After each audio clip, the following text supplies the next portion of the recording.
are similarities to Trump. His popularity, Najib's, kind of has not wavered, even though there was all this corruption, and this talk of that he is obviously guilty, but then when he speaks, he doesn't see it that way. Obviously, he's accused of fraud, and he was still running for an election, right? Is that what happened? No, so when we were out there, he was actually campaigning on behalf of his party. So his Okay. party, Barisan Nasional, was the ruling party in Malaysia for 65 years since the inception of the country. Mhm. It's a majority Muslim country and it's a majority conservative party. So it's been one party rule in this so-called democracy for a very long time. So even when he was out on bail, as you mentioned, he's one of the most popular politicians in Malaysia.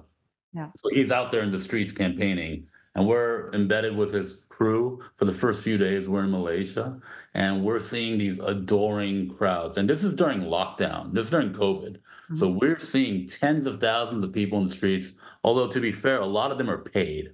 So that, pay to play is a real thing around the world. I think Americans kind of lose their sense of it because even in America, pay to play was a real thing back in the 60s and 70s, but it's Mhm. kind of died down now. But all around the world, in second world, third world countries, politicians are constantly paying people to show up to events, pay people to vote. And Najib himself is notorious for this because he's actually one of the things he's accused of is stealing 1MDB money to pay Malaysians to vote for him to get the vote out.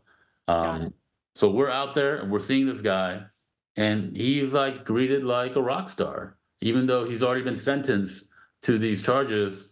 And then he has another trial going on, and he's facing more prison time, but his popularity has only rose. And it was really difficult to escape the parallel to Trump. Mm. Because for us, like as an American crew in Malaysia, the echoes of Trump are everywhere. This massive fraud, corruption, this guy who's facing jail time, but is consolidating his political power at the same time. Mhm. Um, and now, even now, with him being sent to jail, but then having his sentence commuted, the Mhm. fallibility of the justice system and kind of what Trump's facing in his legal trials right now, um, I don't know. It's like at a certain point a few months ago, I felt a lot better about the situation because Najib had been sent to prison. He had been held accountable. So many people in this story have not been held accountable. In fact, the only people that have been held accountable are like low-level bankers that really had nothing to do with the mastermind of the fraud. Right. Jolo's on the run. Most of his right-hand men are free. Um, but Najib was finally held accountable. But of course, that's Right. all fallen apart in the last couple of weeks. Right. So actually, to talk to that point for 1 second, what would it look like if Jolo was caught and got arrested? Would it bring this whole thing down, or like what would that look like if he was finally found? I think part of that depends on his willingness to discuss the particulars of the story because Mm. no one knows the ins and outs better than him. If he wanted to, he could bring down a lot of people. And I think that's another part of why he's out of sight, out of mind.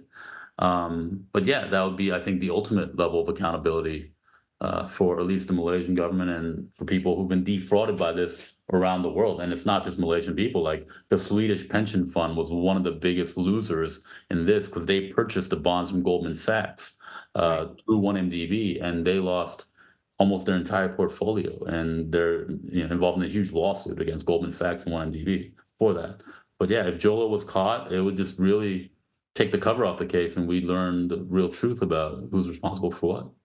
But and so I kind of wanted to like wrap this up and explain to people why it's so important, because I think it sounds like people are like, well, no one really got hurt, and it's not like somebody was really, people got money stolen from them, and who really cares? But the point is that I think it started with something that became about greed, but then that that is able to influence powerful people and countries, and it's been evident that those are the people now involved, and that can sway elections, it can sway powerful decisions, and that's where the danger comes from. Am I right about that? Absolutely, absolutely. And one of the most difficult things about financial fraud is identifying who the victims are. And that was a big part of what the story we were trying to tell was. That's why we went out to the streets of Malaysia and we talked to the average Malaysian person. I think the average Malaysian person makes less than like $20,000 a year, but that's the average. A large part of the country makes a lot less. And there's endemic poverty all over the place. And these are the people Najib and Jolo were stealing from. These are the people whose lives they've furthered the misery of, because they now have like more taxes to pay, and the Malaysian people are now on the hook for $11 billion of debt for the next 40 years. So this isn't just like this generation of Malaysians; it's the next generation of Malaysians who are paying for Jolo's exploits. Basically, he put them on a credit card, and now they're paying the bill. But Right. as you mentioned,